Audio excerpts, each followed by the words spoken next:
रोग विशेषज्ञ डॉक्टर माधुरी नागोरी मैडम जुड़ रही हैं। मैडम, आपका बहुत बहुत स्वागत है। तो जाहिर है कि हम संकट और समाधान पर चर्चा करते हैं। स्पेशल डॉक्टर्स हमारे रोज जो इस पर प्रकाश डालते हैं कि क्या भ्रांतियां हैं, क्या do's and don'ts medical science में हमें अपनाने चाहिए। अगर आपके भी मन में कोई सवाल है तो टेलीफोन नंबर्स लगातार स्क्रीन पर फ्लैश हो रहे हैं। आप इन नंबर्स पर कॉल कर सकते हैं और हमारे दोनों ही एक्सपर्ट पैनल के डॉक्टर से अपने सीधे सवाल पूछ सकते हैं। तो बिना किसी देर किए मैं चर्चा को आगे बढ़ाऊंगा। डॉक्टर सत्यकांत से ही मैं रिक्वेस्ट करूंगा कि कोविड को लेकर और कोरोना को लेकर जो भ्रांतियां हैं, तमाम अलग अलग सवाल जवाब जो हैं, इस चर्चा को शुरू करें। जी धन्यवाद दीपक। तो मैं भी समय की नज़ाकत को समझते हुए प्रोग्राम को स्टार्ट करता हूं। डॉक्टर माधुरी, सबसे पहले मैं आपसे ये जानना चाहूँगा कि आज जब मैं घर से निकल रहा था तो मेरे घर के पास एक आंटी रहती हैं, तो उन्होंने मुझसे पूछा ये प्रश्न कि मैं रिमेटॉइड आर्थराइटिस से पीड़ित हूँ और मेरी बहुत सालों से एक गोली चल रही है हाइड्रोक्सी क्लोरोक्वीन, और वो 200 मिलीग्राम की गोली 2 बार सुबह शाम लेती हैं। तो उन्होंने कहा मैं बहुत खुश हूँ क्योंकि मुझे लगता है कि हाइड्रोक्सी क्लोरोक्वीन जो है वो ऐसी दवा है जिससे हमें कोरोना नहीं होगा और मैं बहुत निश्चिंत हूँ। आपका इसके बारे में क्या कहना है? तो मैंने उनसे रिक्वेस्ट किया कि आप 10 मिनट रुकिए, मैं इसके एक्सपर्ट जो डॉक्टर हैं उनसे ही आपका सवाल पूछ करके और उनका ही जवाब आप सुनिए। जैसे कि हम लोग सब जानते हैं कि कोरोना एक नया वायरस है। ये कोरोना फैमिली के वायरसेस हमेशा से ह्यूमन रेस को अफेक्ट करते हुए आए हैं, इन्फेक्ट करते हुए आए हैं। पर पहली बार ये वायरस जो 7th ग्रुप है कोरोना का हमारे बीच में आया है और ह्यूमंस को अफेक्ट कर रहा है। तो हमें अभी तक ये पूरी जानकारी नहीं है कि इसका ट्रीटमेंट क्या है और इससे बचाव के क्या उपाय हैं। ये कुछ छोटी स्टडीज़ जिनको कि हम ऑब्जर्वेशनल स्टडी कहते हैं, पहले प्रक्रिया जो होती है, जो एक दवाई बाज़ार में आती है तो उसमें काफ़ी स्टडीज़ से उसको गुजरना पड़ता है, जिसमें कि एनिमल स्टडीज़ होती है, फिर ह्यूमन्स पे स्टडी होती है और फिर ये सब स्टडीज़ जब सक्सेसफुल होती हैं तब जाके वो दवाई ह्यूमन यूज़ के लिए आती है। तो क्योंकि हाइड्रोक्सी क्लोरोक्वीन सदियों से हम उसको लेते आए हैं और अलग अलग ये बहुत ही सस्ती दवाई है एक तो, और बहुत डिफरेंट कंडीशन में ये यूज़ होती है। जैसे कि आपने सही बोला, ये रूमेटॉइड आर्थराइटिस में भी यूज़ होती है, मलेरिया में बहुत पुराने ज़माने से ये यूज़ हो रही है। फिर ये डायबिटिक में 3rd या 4th जनरेशन दवाई, 3rd या 4th ग्रुप ऑफ ड्रग है जो जोड़ी जा सकती है। पुराने ज़माने में इसको यूज़ करते थे, आजकल का तो डायबिटीज़ की बहुत नई नई दवाइयाँ आ रही हैं। तो ऐसे कुछ एक चीज़ें हैं जिनमें ये यूज़ होती है। अब कोरोना में प्रिलिमिनरी स्टडीज़ जो हुई हैं, क्योंकि ये एक कुछ एंटीवायरल दवाइयाँ आई थी बाज़ार में, उनको भी कोरोना पे यूज़ किया गया है मरीज़ों पे, और कुछ छोटे छोटे ग्रुप में ये यूज़ करके पाया गया है कि कुछ एंटीवायरल दवाइयाँ कामयाब हुई ट्रीटमेंट में। ऐसे ही हाइड्रोक्सी क्लोरोक्वीन भी इन विट्रो स्टडीज़ में, जिसमें कि जैसे कि शरीर के बाहर जो स्टडीज़ हुई हैं उनमें ये दवाई सक्सेसफुली काम करा है, क्योंकि ये वायरल लोड को कम कर देती है और वायरल जो निष्कासन है शरीर में से, तुरंत वायरस बाहर निकल जाता है, बहुत जल्दी वायरस उस मरीज़ को छोड़ देता है। जब से ये हाइड्रोक्सी क्लोरोक्वीन का आपने सुना होगा कि एक तरफ खुशी की भी खबर है, एक तरफ दुख की भी, कि खुशी ये कि सस्ती दवाई है, हमारे रीच में है और इंडिया सबसे ज़्यादा मैन्युफैक्चरिंग करता है ये दवाई की। तो आपने देखा होगा हमारा देश गर्वित है इस चीज़ से कि दूसरे देश भी मांग कर रहे हैं कि ये दवाई हम उन्हें भेजी जाए, स्ट्रॉन्ग देश जैसे अमेरिका भी। तो हम लोग सेल्फ सफिशिएंट है इस दवाई के लिए, तो हम ले भी सकते हैं और आसानी से उपलब्ध भी हो जाएगा। पर तो दूसरी तरफ करके मुझे लगता है आपके कहने का आशय ये है कि हमें अगर इसकी जरूरत पड़ती है तो खुद से कोई डिसीजन नहीं लेना है, हमेशा अपने चिकित्सक की सलाह लेनी है। इवन जो कर्मचारी, जो भी वर्कर्स कोविड पेशेंट के केयर में लगे हुए, उन्हें भी अपने डॉक्टर से सलाह पर ही लेना है। बिल्कुल। सौवाद की एक बात यही है कि आप सबसे पहले अपने डॉक्टर से कंसल्ट करिए, आप खुद फैसला मत लीजिए। हमारे साथ इस वक्त एक कॉलर जुड़ चुके हैं छत्तीसगढ़ के भिलाई से। सलीम जी इस वक्त फोन लाइन पर जुड़ गए। जी सलीम, अपना सवाल पूछें। खांसी आ रही खाली जी, बुखार कुछ नहीं है उसको, खाली खांसी आ रही है। ये रेगुलर है आपको या अभी इन दिनों आपको महसूस हो रहा है कि अधिक खांसी आ रही है? ये अभी करीबन 1 हफ्ता हो गया। जी ठीक है। मैडम क्या कहेंगी डॉक्टर माधुरी? सिर्फ अगर खाली खांसी आ रही है तो खांसी बहुत सारे कारणों से हो सकती है। आपको अपने डॉक्टर की सलाह लेनी चाहिए। क्योंकि ये क्योंकि वायरस भी नया है तो सिम्टम्स भी और सारे की भी खांसी भी आ सकती है, खाली ये भी सिम्टम हो सकता है कई लोगों में। अधिकतर लोगों में बुखार के साथ खांसी आना और नाक में सुगंध आना बंद हो जाना या स्वाद आना बंद हो जाना, ये सिम्टम्स होते हैं। कई लोगों में लूज मोशंस होना, डायरिया होना और बॉडी एक होना, हेडेक होना, ये भी हो सकते हैं। पर अगर आपको खाली खांसी आ रही है तो हो सकता है ये किसी और कारण से हो, कोरोना से ना हो, तो फिर भी बेहतर होगा कि आप अपने निकट के चिकित्सक को दिखाएं और खांसी का भी इलाज लें। बिल्कुल, कारण कई अलग अलग हो सकते हैं, तो एक बार परामर्श ले लें, बेहतर होगा। सलीम जी, एक और कॉलर इस वक्त हमारे साथ इंदौर से मुकेश जी फोन लाइन पर जुड़ गए हैं। जी मुकेश जी, स्वागत है आपका, सवाल पूछें अपना। 9 mm का स्टोन है, तो मैं लॉक टाइम के टाइम से क्या घर से निकल नहीं रहा हूँ। तो क्या है कि मेरे को मतलब लॉक टाइम के 1 महीने से मैं निकला ही नहीं घर से बाहर, तो उसमें कोई दिक्कत तो नहीं है? पूछना स्टोन है आपको? मैं सर पूछना चाहता हूँ मैडम कि मेरा ये लॉक टाइम के टाइम से मैं 1 महीने से घर से निकला नहीं हूँ, तो मेरे को 9 mm का स्टोन है क्या? नहीं, तो ये अभी टाइम जो चल रहा है उसमें हम डॉक्टर ये सभी को सलाह दे रहे हैं, सभी मरीजों को, कि अगर कोई बहुत ज़्यादा परेशानी में नहीं है तो जो जिस स्थिति में है वो उसी स्थिति में रहे। मतलब अगर आपको स्टोन है तो भी अगर वो कोई प्रॉब्लम नहीं क्रिएट कर रहा, मतलब आपको उसके कारण कोई दर्द नहीं हो रहा, मेरे ख्याल से आप गॉल ब्लैडर या पित्त की थैली के स्टोन की बात कर रहे होंगे। तो ऐसे स्टोन अगर थोड़े दिन 1-2 महीने रह भी जाएंगे तो कई बार लोगों को नहीं पता होता कि उनको स्टोन है, तो वो पित्त की थैली में रहते हैं और कोई नुकसान भी नहीं होता। तो अभी ऐसा क्योंकि चल रहा है वातावरण, तो अगर आपको कोई प्रॉब्लम नहीं है तो आप घर पर ही रहें, और जब ये वातावरण और जो थोड़ा सा बेहतर हो चीज़ें तो अपने डॉक्टर को दिखाएं।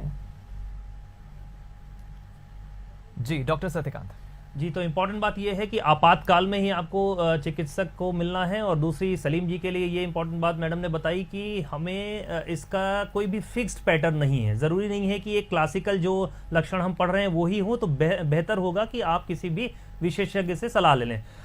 तो ठीक है मैम, चर्चा को हम आगे बढ़ाते हैं, हृदय पर फोकस करते हैं। तो जैसे कोई भी नॉर्मल पॉपुलेशन जिसको हृदय रोग नहीं है, और ऐसे लोग जिनको हृदय रोग है, हृदय रोग यूजुअली क्रॉनिक नेचर के ही होते हैं, लंबे समय से इलाज चल रहा होता है, हाइपरटेंशन, हार्ट फेलियर के केसेस हैं या जिनकी सर्जरी हुई, तो क्या ऐसे मरीज नॉर्मल पॉपुलेशन की तुलना में ज्यादा रिस्क में हैं? और अगर हैं वो, तो उनमें क्या कुछ एक्स्ट्रा प्रिकॉशन की जरूरत है?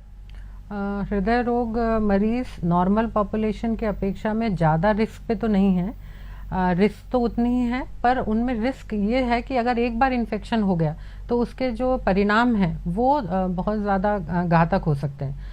मतलब रिस्क तो नहीं है पर आउटकम्स ज़रूर बेकार हो सकता है अगर ऑलरेडी कोई बीमारी हो।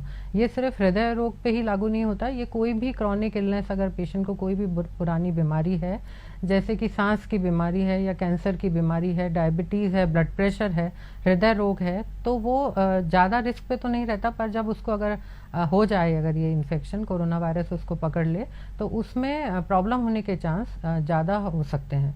पहला तो ये।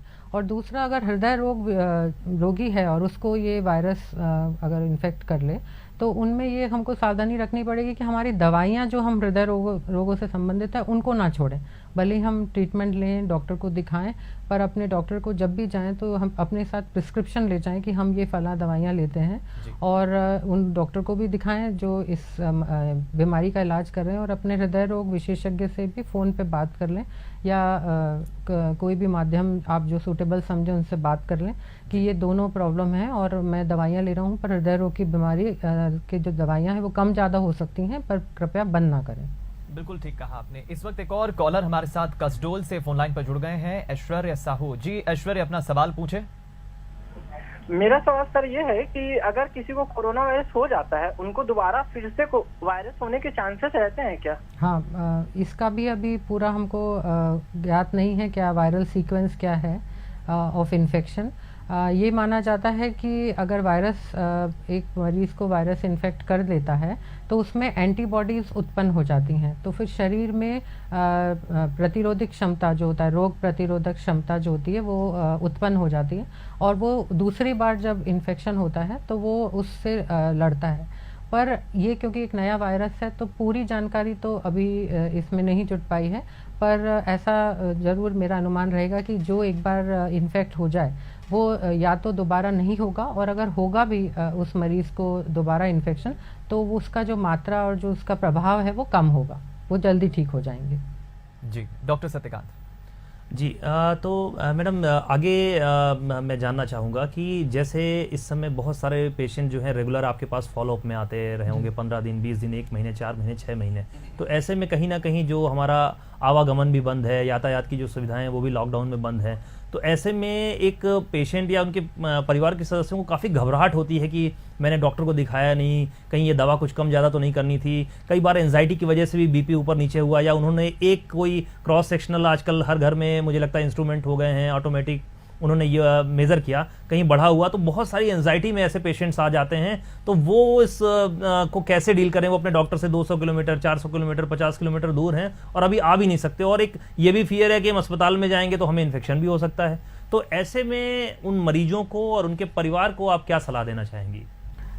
ये बहुत ही स्वाभाविक बात है, एक हृदय रोगी को एंजाइटी होना, और आपसे बेहतर ये शायद कोई ना समझ पाए डॉक्टर सत्यकांत, क्योंकि कुछ मरीज़ हमारे कॉमन होते हैं कि जो हमारे छाती में दर्द और घबराहट के कारण आते हैं, और हमें पता है कि वो उनको हृदय का प्रॉब्लम नहीं है, उनको मानसिक ये जो है एंजाइटी है।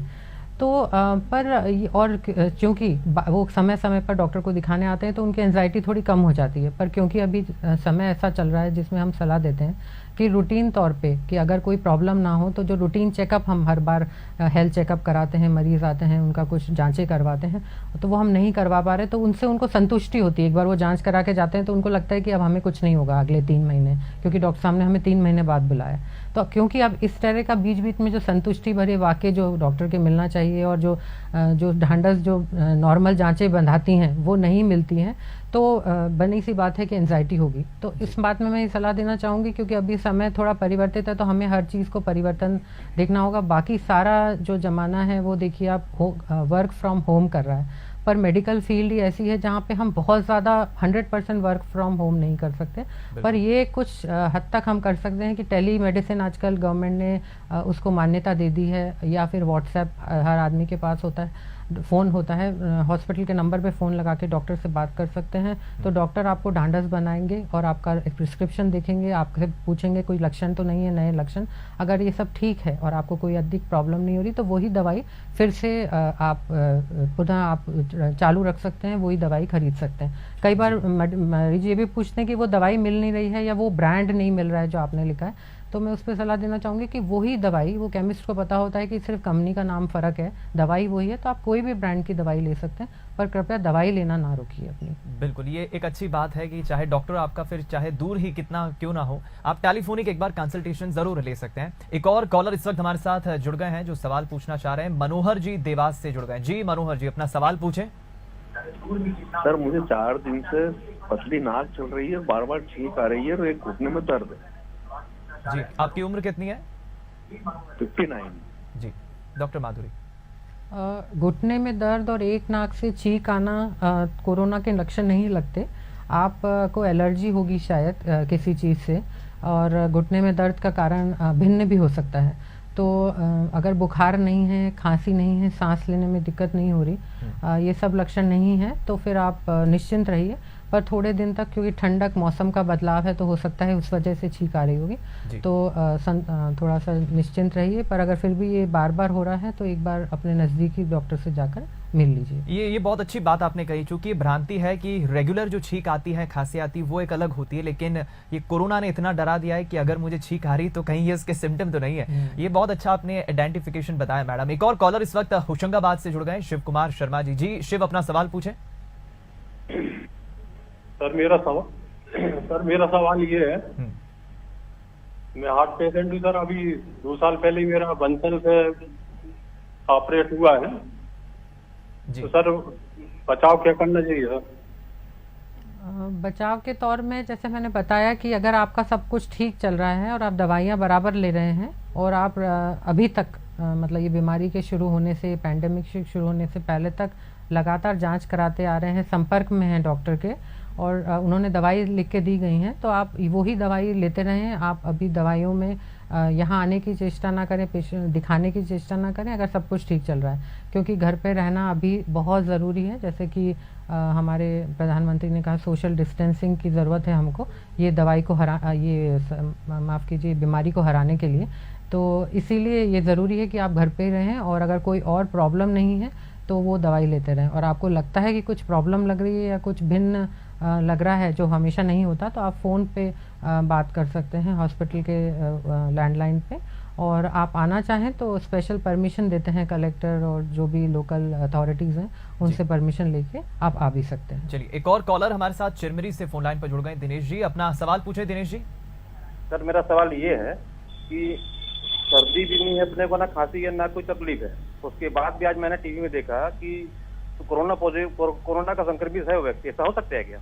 हाँ। ये डॉक्टर सत्यकांत इस पर शायद बेहतर जवाब दे पाएंगे। हम इस पर कल भी चर्चा कर चुके हैं। ये अनसिम्टोमेटिक जो सिम्टम्स हैं जिसके कोई लक्षण नहीं है, उसी से संबंधित सवाल है डॉक्टर सत्यकांत। देखिए, निश्चित तौर पर इसे हमारी भाषा में एसिम्टोमेटिक कैरियर बोल सकते हैं, जहां पर लक्षण बिल्कुल भी नहीं आते हैं। और लेकिन जरूरी नहीं है कि आपको कुछ नहीं है तो आपको भी वैसा ही हो जाएगा।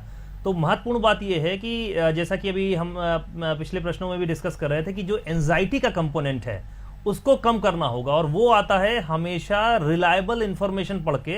और सबसे इंपॉर्टेंट है, मैं हमेशा सबसे कहता हूं कि आप अपने किसी भी लोकल फिजिशियन से बात करें या उनको दिखाएं और एक बार उनके ऊपर ट्रस्ट करें। अदरवाइज अगर हम सोचने पर आ जाएंगे तो हम किसी भी बात को कैटास्ट्रॉफिक सोच सकते हैं कि अब वो बिना लक्षण के भी हो सकता है। पहले हम खांसी के लिए परेशान थे, अब हमने ये देख लिया कि एसिम्प्टोमेटिक कैरियर को कोई लक्षण नहीं आते हैं, तो कहीं मैं वो तो नहीं हूं। तो अगर ऐसी भी शंका है आपको तो आप अपने फिजिशियन के पास जा सकते हैं। और वैसे आपका अगर कोई कांटेक्ट नहीं है, आपने ऐसे रीजन में ट्रैवल नहीं किया है, ऐसे किसी व्यक्ति से मुलाकात नहीं हुई, तो बहुत ही मुश्किल होगा कि आपको कोरोना का इन्फेक्शन हो। फिर भी मैं आपसे यही रिक्वेस्ट करूंगा कि आपको कैसा कुछ भी डाउट लगे तो आप अपने फिजिशियन के पास जाकर के एक बार अपने चेकअप के लिए जा सकते हैं। बिल्कुल, और आप पॉजिटिव भी रखिए, आप योगा भी करिए, आप व्यायाम भी करिए, एक्सरसाइज भी करिए, और ऐसे डरिए नहीं। आप एक सकारात्मक सोच भी रखिए, ये मैं अपनी तरफ से जरूर रिवाइड करूंगा। इंदौर से एक कॉलर जुड़ गए हैं, संतोष जी इस वक्त फोन लाइन पर। जी संतोष जी, अपना सवाल पूछें। सर, मैं संतोष श्रीवास्तव बोल रहा हूँ। यद्यपि मैं इंदौर से हूँ पर मैं अभी शिवपुर कला से बोल रहा हूँ। मेरा प्रश्न ये है मैडम सर कि जो कोरोना पॉजिटिव जो पेशेंट होते हैं वो 2 बार निगेटिव हो जाते हैं, फिर हमने देखा कि उनके मल्टी ऑर्गन फेलियर हो रहा है, ना कि इंदौर में। ये अभी मैंने कई जगह की रिपोर्ट से देखी, तो इसमें कितनी सत्यता है कि निगेटिव होने के बाद में कभी कार्डिक अरेस्ट, कभी रीनल फेलियर, कभी उस टाइप की चीजें से एकदम बिल्कुल सडन डेथ हो जाती है। तो इसमें ऐसा कुछ है क्या कि कोरोना क्या मल्टी ऑर्गन फेलियर भी करता है अब मतलब निगेटिव होने के बाद? मेरा प्रश्न ये है। श्रीवास्तव जी, सबसे पहले तो मैं आपको ये बताना चाहूंगा कि आप एंजाइटी में अभी बहुत ज़्यादा दिख रहे हैं। अभी आपको डॉक्टर माधुरी बहुत विस्तार से बताएंगे इसकी स्टेजेस के बारे में, गंभीरता के बारे में। तो घबराहट छोड़िए और जो भी मैडम आपको बताएंगी उसको गंभीरता से सुनिए। इसमें ये जो आपने बताया कि एक मरीज का टेस्ट नेगेटिव था और वो मल्टी ऑर्गन फेलियर में चला गया, तो इसका एक कारण ये भी हो सकता है कि एक शुरुआती अगर समय में बीमारी जब वायरस शरीर में प्रवेश करता है उसके शुरुआती दिन में अगर ब्लड टेस्ट लिया जाए तो कई बार नेगेटिव भी आ जाता है और सिम्टम्स कुछ नहीं होते। इंक्यूबेशन पीरियड जिसको हम कहते हैं वो 2 से 14 दिन के अंदर उसके अंदर सिम्टम्स आने लग जाते हैं, मतलब उसमें दिखने लग जाता है कि इस मरीज़ को कुछ प्रॉब्लम है और उसको वायरस इन्फेक्शन हो सकता है। तो कई बार फर्स्ट जो सैंपल है वो अगर नेगेटिव आया तो इसका मतलब और पेशेंट को फिर दोबारा इतने घातक सिम्टम्स हो रहे हैं तो दोबारा रिपीट कर लेना चाहिए टेस्ट, क्योंकि टेस्ट की जो पॉजिटिविटी है वो बहुत ज़्यादा है। तो अगर वो और आपने ये नहीं बताया कि कौन सा टेस्ट कराया, क्योंकि कई बार इम्यूनोग्लोबुलिन टेस्ट जो होते हैं वो नेगेटिव आ सकते हैं, तो इसलिए उसको रिपीट करना में कोई हर्ज नहीं है और हमको कर भी लेना चाहिए कि ये multi organ failure viral infection के कारण तो नहीं है। इंक्यूबेशन पीरियड के बाद जो बीमारी होती है वो मैंने जैसे बताया कि हर मरीज़ में अलग उसके सिम्टम्स होते हैं। कई मरीज़ मामूली सर्दी जुकाम होता है और वो ठीक हो जाते हैं, और कई मरीज़ बहुत ज़्यादा सारे उनके ऑर्गन्स अफेक्ट हो जाते हैं और वो बहुत क्रिटिकली इल हो जाते हैं, वेंटिलेटर पे भी उनको लाना पड़ता है। तो ये हर मरीज़ में जो वायरस जो है वो अलग तरह से मैनिफेस्ट करता है, डिपेंड भी करता है कि उसमें मरीज़ में पहले से भी कोई बीमारी है तो उसमें ज़्यादा सीवियर इन्फेक्शन होता है। बिल्कुल ठीक कहा आपने डॉक्टर माधुरी। डॉक्टर सत्यकांत, एक इंपॉर्टेंट सवाल जो मेरे जहन में इस वक्त आ रहा है, ब्रेक के वक्त मैं सोच रहा था, चूंकि दोनों डॉक्टर्स का पैनल आज हमारे इस स्पेशल शो में ऐसा मौजूद है कि आप चूंकि दिमाग के डॉक्टर हैं, एक दिल के डॉक्टर हैं। हमारी जिंदगी में भी हम अगर देखें तो कई बार ऐसी चुनौतियां, ऐसे सवाल खड़े होते हैं जहां हम हमारे दिल की सुने या फिर हम दिमाग की सुने, ये गफलत की स्थिति हो जाती है। कोरोना के इस संकट के दौर में काफी भ्रांतियां हैं, तो लोग यही सोच रहे हैं हम दिल की सुने या दिमाग की सुने। ये भ्रांति कैसे दूर करें, कंफ्यूजन कैसे दूर करें डॉक्टर सत्यकांत? सबसे इंपॉर्टेंट बात है कि दिल और दिमाग में जो सामंजस्य है वो बैठाया जा सकता है करेक्ट इन्फॉर्मेशन से। आधी से ज़्यादा समस्याएं हैं वो सही इन्फॉर्मेशन कन्वे नहीं हो रही हैं। इसके लिए मैं सबसे पहले तो बंसल न्यूज़ को धन्यवाद देना चाहूँगा। इस तरीके के प्रोग्राम कंटिन्यूअसली चलते रहने चाहिए और मैं बार बार हर प्रोग्राम में अपील कर रहा हूँ कि सभी विश्व स्वास्थ्य संगठन की वेबसाइट को ही पढ़ें, कहीं से कोई जानकारी नहीं लें। जो हॉस्पिटल हैं उनकी वेबसाइट्स में भी पोर्टल बने हुए हैं, इसके बारे में उनसे जानकारी ले। अखिल भारतीय आयुर्विज्ञान संस्थान ने अपने जो बुकलेट्स रिलीज करी उनसे देखिए, आधी समस्याएं यहाँ से दूर हो जाती हैं। और दूसरी बात है कि अपने रूटीन को बहुत अच्छा रखना जरूरी है, क्योंकि ऐसे में मैं ये देख रहा हूँ कि मेरे पास बहुत सारे केसेस ऐसे आ रहे हैं जिसमें पति पत्नी में झगड़े हो रहे हैं, घर में झगड़े हो रहे हैं, बच्चों के बीच में, कि बहुत ज्यादा मोबाइल का यूज हो रहा है। तो सोशल मीडिया या इलेक्ट्रॉनिक मीडिया या गैजेट से भी आप दूरी बना करके रखें, क्योंकि उसमें दो नुकसान है। एक तो आपको डिजिटल स्ट्रेन आई का होगा, मुझे लगता है आगे हम ये नेत्र रोग विशेषज्ञ से भी डिस्कस करेंगे आगे के प्रोग्राम्स में। और दूसरा ये है कि आप मिस इन्फॉर्मेशन को कैरी करने में, फिर उसको फॉरवर्ड करने में आपकी सारी ऊर्जा इसी में जा रही है। तो अपनी ऊर्जा को संचित रखिए, सकारात्मक रहिए और कोई ना कोई नई स्किल जरूर सीखें इस समय। चलिए, फिलहाल एक और कॉलर हमारे साथ इस वक्त जुड़ रहे हैं फोन लाइन पर, जो सवाल पूछना चाहते हैं। जी, अपना शुभ नाम बताइए और कहां से बोल रहे हैं आप? सर, शुभम अग्रवाल बोल रहा मैं सागर से। जी, मेरा सवाल ये है आपसे कि सर अभी दो टाइप के मरीज मिल रहे हैं जिनमें सिम्टम्स नहीं दिख रहे हैं। कुछ मरीज ऐसे हैं जिनमें बिल्कुल ही सिम्टम नहीं दिख रहे हैं पर वो पॉजिटिव हो रहे हैं। कुछ है जिनमें सिम्टम्स आते हैं और वो पॉजिटिव हैं। तो सर इनमें ज्यादा खतरनाक कौन है? क्या जिनमें ना सिम्टम ना दिखने वाले मरीज हैं वो भी आगे बहुत इन्फेक्शन फैला सकते हैं या उनसे इन्फेक्शन फैलने का खतरा नहीं होता? ये बहुत अच्छा सवाल पूछा है। डॉक्टर माधुरी, क्या कहेंगे आप? कुछ हद तक तो आपने अपना सवाल का जवाब खुद ही दे दिया कि जो खतरनाक हैं वो दो कैटेगरी में हम डिवाइड कर लेते हैं। एक तो आप अपने आप के लिए खतरनाक है और एक दूसरे के लिए खतरनाक है। तो जो मरीज जिनमें सिम्टम्स नहीं दिख रहे, जिसमें कोई भी प्रॉब्लम नहीं है उनको और वो इन्फेक्टेड है, तो हम उनको एसिम्टोमेटिक कैरियर बोलते हैं। वो हो सकता है उनमें कभी भी सिम्टम्स ना दिखें और या फिर मामूली से सिम्टम्स दिखें और वो ठीक हो जाएं। पर ऐसे मरीज दूसरों के लिए बहुत खतरनाक हैं, क्योंकि दूसरों को पता नहीं कि इनमें प्रॉब्लम है और वो अगर सोशल डिस्टेंसिंग और दूर दूर ना रहें तो उनसे हो सकता है आसानी से दूसरे लोगों को ये इन्फेक्शन हो जाए। और दूसरी तरफ जो हमारे मरीज़ हैं जिनमें सिम्टम्स हैं वो दूसरों के लिए तो ठीक हैं, क्योंकि दूसरे सचेत रहेंगे कि इनसे दूर रहना है क्योंकि ये खांस रहे हैं, चीख रहे हैं। पर वो अगर खुद के लिए इसलिए प्रॉब्लमेटिक हो सकते हैं क्योंकि ये प्रॉब्लम सिम्टम्स जो है वो बढ़ भी सकते हैं और उनमें मल्टी ऑर्गन फेलियर तक भी जा सकते हैं। तो ये बहुत वैरायटी ऑफ रेंज है कि पेशेंट मामूली सी दिक्कत के साथ ठीक हो सकता है या वो बहुत गंभीर रूप से बीमार भी हो सकता है। जी, एक और साइकियाट्रिस्ट के रूप में मैं आपको एक इसके लिए भी एक लाइन सुझाऊंगा कि आप कोई भी एसिम्प्टोमेटिक कैरियर है या किसी को कोविड पॉजिटिव है तो आप ये मान के चलिए कि रोग खतरनाक हो सकता है, व्यक्ति नहीं। तो हमेशा उसके आत्मसम्मान का आपको ख्याल रखना है। किसी से भी आपको अपने बिहेवियर में ऐसा परिवर्तन नहीं लाना है कि उसको ऑड फील करे। मर्ज खराब अच्छा बुरा हो सकता है लेकिन व्यक्ति पर ये बात नहीं आनी चाहिए। बिल्कुल, और इसी से जुड़ा हुआ एक महत्वपूर्ण सवाल भी मैं जरूर पूछना चाहूंगा एक कॉलर के सवाल के बाद। एक कॉलर हमारे साथ इस वक्त जुड़ गए भोपाल से। जी, अपना शुभ नाम बताएं। राज हमारे साथ जुड़े हुए हैं। जी राज, सुन पा रहे हैं आप? लगता है हमारा संपर्क टूट गया राज से। डॉक्टर सत्यकांत, मैं ये भी जानना चाह रहा हूं, आप ही से मेरा सवाल है, चूंकि हम जिस अभी इसके पहले जो कॉलर ने सवाल पूछा था, एक भ्रांति ये भी डॉक्टर्स कह रहे हैं कि अगर आपकी इम्यूनिटी पावर बहुत अच्छी है तो हो सकता है आपको उसके सिम्टम्स ना दिखें, आप एक साइलेंट कैरियर हो, और मैंने अगर छींक दिया या मैंने प्रिकॉशंस नहीं बरते और मैंने वो वायरस किसी दूसरे को पहुंचा दिया तो हो सकता है उसकी अगर कमजोर है इम्यूनिटी पावर, उसको सिम्टम दिखेगा, मैंने तो उसको इफेक्ट कर दिया, लेकिन मैं अपनी हिचकिचाहट के जरिए या अपनी एक कॉन्फिडेंस के जरिए मैं डॉक्टर के पास नहीं जा रहा हूं, तो ये मेरी गलती है। ये टेंडेंसी लोगों की एक बनी हुई है, उन्हें आप क्या एडवाइस करेंगे? निश्चित तौर पर अगर आपको जरा सा भी डाउट होता है तो चिकित्सक से मिलने में बिल्कुल भी परहेज नहीं करें, क्योंकि वहां से आपको हो सकता है पता चल जाए। और जैसा कि मैडम ने आपको पहले बताया कि लक्षण हमारे लिए, हम जो भी एसिम्प्टोमेटिक कैरियर हैं या जिनमें पॉजिटिव निकलता है कोई लक्षण नहीं आते, उनको अलग करने का सिर्फ एक उद्देश्य है कि ऐसे दूसरे लोगों से उनसे वायरस उसमें नहीं जाए। जैसे उदाहरण के लिए मैं एक बहुत सिंपल एग्जांपल देता हूं। मैं एसिम्प्टोमेटिक कैरियर हूं, मैं किसी एक ऐसे व्यक्ति से मिलता हूं जिसकी इम्यूनिटी काफी कमजोर है, तो उस पर हो सकता है उसका इंपैक्ट ज्यादा हो, वही सेम वायरल लोड उस पर इंपैक्ट दूसरा दिखा सकता है। और मैं किसी अपने साथी को भी एसिम्प्टोमेटिक कैरियर, मेरी वजह से उनमें जा सकते हैं, तो हम दो एसिम्प्टोमेटिक कैरियर हो गए। यही बेसिक सिद्धांत है कि हमें सोशल डिस्टेंसिंग को फॉलो करना है। दूसरी बात यह है कि हम एक साथ गंभीर मरीजों को हैंडल करने में उतने दक्ष नहीं, क्योंकि हमारे यहाँ संसाधनों की कमी है। अगर हम पूरे देश की बात करें, अगर एक साथ बहुत सारे गंभीर पेशेंट हो जाएं तो हो सकता है हमें वहां पे वेंटिलेटर की कमी हो जाए, या जो भी हमारे जो संसाधन है उनके लिए सीमित हो जाएं।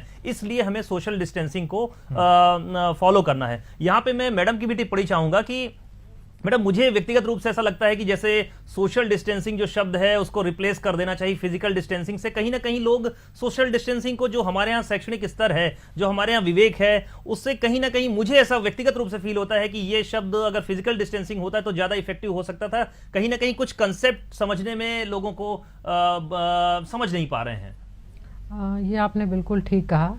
WHO ने भी ये रियलाइज किया, क्योंकि ये वर्ड सोशल डिस्टेंसिंग WHO ने दिया था कि उनका मतलब ये था कि एक व्यक्ति दूसरे व्यक्ति से दूरी बना के रखे, और उन्होंने सजेस्ट भी किया था कि ये दूरी 2 मीटर या 6 फीट हो मैक्सिमम। तो ये वर्ड जब आया तब शुरू में तो शायद इस वर्ड का जो पावर है वो रियलाइज़ नहीं हुआ लोगों को, और WHO को भी शायद खुद। पर बाद में ये देखा कि हम दोनों मरीज या कोई भी व्यक्ति के दोनों पहलुओं पर गौर करना चाहते हैं। मतलब हम उसका मानसिक स्वास्थ्य भी ठीक रखना चाहते हैं और उसका शारीरिक स्वास्थ्य भी ठीक रखना चाहते हैं। सोशल डिस्टेंसिंग से मरीज या कोई भी व्यक्ति का मानसिक स्वास्थ्य पे प्रभाव पड़ रहा था, तो WHO ने ही ये रिकमेंड किया कि अब हम इस वर्ड को यूज़ ना करें और हम इसकी जगह फिजिकल डिस्टेंसिंग वर्ड यूज़ करें, कि मतलब हमको एक दूसरे के साथ तो रहना है, भले ही हम एक दूसरे को देख ना पाएँ। और आजकल के ज़माने में ये भी बिल्कुल असंभव नहीं है, क्योंकि वीडियो कॉल पे हम एक दूसरे को देख भी लेते हैं और दूर भी हैं। तो हमको सिर्फ एक दूसरे के शरीर के एक दूसरे को दूर रखना है, पर हमको पूरे सोसाइटी में रहना है, मिलजुल कर रहना है, लोगों एक दूसरे की ताकत को बढ़ाना है, एक दूसरे का ढांढस बंधाना है। तो सोशल डिस्टेंसिंग से ऐसा लगता है कि हम बिल्कुल अकेले रह गए हैं सोसाइटी में, समाज में, हम किसी से कनेक्टेड नहीं हैं। पर फिजिकल डिस्टेंसिंग जब वर्ड आता है तो थोड़ा एक ढांढस बनता है कि हम सिर्फ शारीरिक रूप से दूर हुए हैं, बल्कि जबकि हम समाज में और एकजुटता से रह रहे हैं, भले ही माध्यम कुछ भी हो, माध्यम ये फ़ोन हो या टीवी हो या नेट हो, कुछ भी माध्यम हो। आजकल साइंस बहुत एडवांस हो गई है, तो ज़रूरी नहीं है फिजिकली साथ में रहना, हम ये इन सब चीज़ों से भी साथ में रह सकते हैं। मुझे लगता है एक और कारण हो सकता है कि शायद ये यौन संबंधों से कंफ्यूजन नहीं हो सकता है ये भी एक रीजन जो फिजिकल डिस्टेंसिंग शब्द यूज ना किया गया हो। तो ओवरऑल मुझे लगता है हमारे तरफ से जो संदेश है वो ये है कि हमें इमोशनल डिस्टेंसिंग नहीं रखनी है। सोशल डिस्टेंसिंग का ये मतलब नहीं है कि हम इमोशनल भी एक दूसरे से डिस्कनेक्ट हो जाएं, हमें फिजिकल डिस्टेंस बनाते हुए और ज्यादा कनेक्ट होने की जरूरत है, जैसा कि मैडम ने बताया। और मुझे लगता है कि इंटरनेट और संचार माध्यम नए गार्डन साबित होंगे जहां पर लोगों की मुलाकात हुआ करेगी, क्योंकि फिजिकल डिस्टेंसिंग के दौर में इंटरनेट एक बहुत बड़ा माध्यम होगा जहां पर हम लोग एक दूसरे से मिल पाएंगे। आप देख रहे होंगे कि इस समय जूम मीटिंग का दौर चल रहा है, वीडियो कॉलिंग का दौर चल रहा है, एक साथ 10-15 स्कूल के फ्रेंड्स मिलकर के अपने अपने फोटो शेयर कर रहे हैं। तो मुझे ऐसा लगता है बहुत कहीं ना कहीं हर समस्या के कुछ ना कुछ एडवांटेजेस भी होते हैं, कुछ नया कुछ अभिनव हम सीखते हैं, नया कुछ सीखते हैं।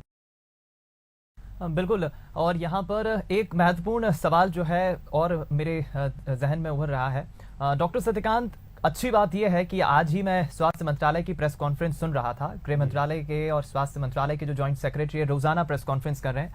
लव अग्रवाल ने एक बहुत अच्छी बात कही कि आज पहली बार बीते 24 घंटे में ऐसे आंकड़े हमारे हाथ लगे हैं जहां सबसे ज्यादा मरीज कोरोना के अब तक ठीक हुए हैं।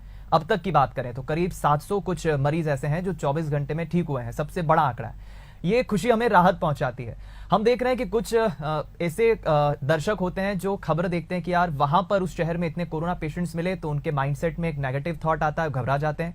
राहत भरी खबर आती तो वो खुश होते हैं कि चलो इतने मरीज ठीक हो गए। ये टेंडेंसी को आप कैसे देखते हैं कि खबरों की जो एक प्रामाणिकता होती है और खबरों की जो एक जड़ होती है, जो मूल होता है, वो भी कहीं ना कहीं हमारे दर्शक को उसके माइंड को वॉश करने का काम करता है, वो कैसे असेंबल कर पाए? देखिए, ये मुझे लगता है कि सूचना क्रांति का युग है। हर इंसान के पास उसका अलग अलग मीडियम है, अलग अलग चैनल्स है, और हर 5 मिनट में आपको नई इन्फॉर्मेशन मिलती है। और कहीं ना कहीं जो हमारा ब्रेन है, जो ह्यूमन माइंड है, वो कौतूहल को सॉल्व करने में उसे बड़ा प्लेजर सा फील होता है। तो उसे ये लगता है कि सबसे पहली इन्फॉर्मेशन मुझे मिले, सबसे अपडेटेड इन्फॉर्मेशन मुझे मिले, और वो इस हिसाब से इसको रचा जाता है कि वो हमें लगता है कि अब ये इन्फॉर्मेशन सही है। तो सूचना तंत्र में फंसने की वजह से भी एंजाइटी बहुत ज्यादा होती है। और निश्चित तौर पर ये बहुत अच्छे आंकड़े हैं कि जिस तरीके से हमारा लॉकडाउन हुआ और ग्रेजुअली हमने काफी कंट्रोल पाया, मुझे लगता है पूरा विश्व इस बात की तारीफ कर रहा है। तो एक मेरा बंसल न्यूज के माध्यम से एक और सुझाव है प्रशासन को कि जो हम डेटा रिलीज कर रहे हैं नंबर में, क्योंकि हम खुद बोल रहे हैं कि 80% केसेस में वो लक्षण नहीं आते या इतना गंभीर नहीं होता है, तो हम इसको अगर डिवाइड करके करें, सपोज कहीं पे 70 एडमिट हैं, तो हम बताएं कि नहीं यार 65 बहुत ही एसिम्प्टोमेटिक है या उनमें कोई प्रॉब्लम नहीं, सिर्फ 5 में ही प्रॉब्लम है, तो मुझे ऐसा लगता है ज्यादा ये सूदिंग हो सकता है। मैं इसमें डॉक्टर माधुरी की भी टिप्पणी चाहूंगा कि उनका क्या ओपिनियन है। वैसे मैं न्यूज़पेपर वगैरह देख रही थी, तो उसमें ये डिवीजन है कुछ हद तक, मतलब पर क्या है, मैंने देखा कि प्रिंट मीडिया तो वो डिवीजन बराबर लिख के दे रहा है, पर जो अदर टाइप ऑफ खबरें जैसे हम टीवी पे सुनते हैं, तो उसमें तो वो लोग, उनको चाहिए कि वो लोग सनसनीखेज। तो यहाँ पे मैं रिक्वेस्ट करूँगी हमारे जो न्यूज़ चैनल में जो हैं एंकर्स और सब जो बनाते हैं न्यूज़, तो वो बजाय कि हम सनसनीखेज करके हम सिर्फ इस बात पे प्रोजेक्ट करें कि इतने डेथ हो गई, इतनी प्रॉब्लम आ गई, इतने लोग बहुत बुरी तरह बीमार हैं, हम ज़्यादा बैलेंस न्यूज़ देने की कोशिश करें। ये टीआरपी बढ़ाने का समय खाली नहीं है, और अधिकतर लोग ऐसे ही कर रहे हैं जहाँ तक मैंने देखा। पर फिर भी उसको जो हमारा शायद हम लोग उसी को एब्जॉर्ब ज़्यादा करते हैं जो नेगेटिव खबर है, क्योंकि उनको डरने में भी जैसे लग रहा है कि हम डर रहे हैं और दूसरों को भी डराएं।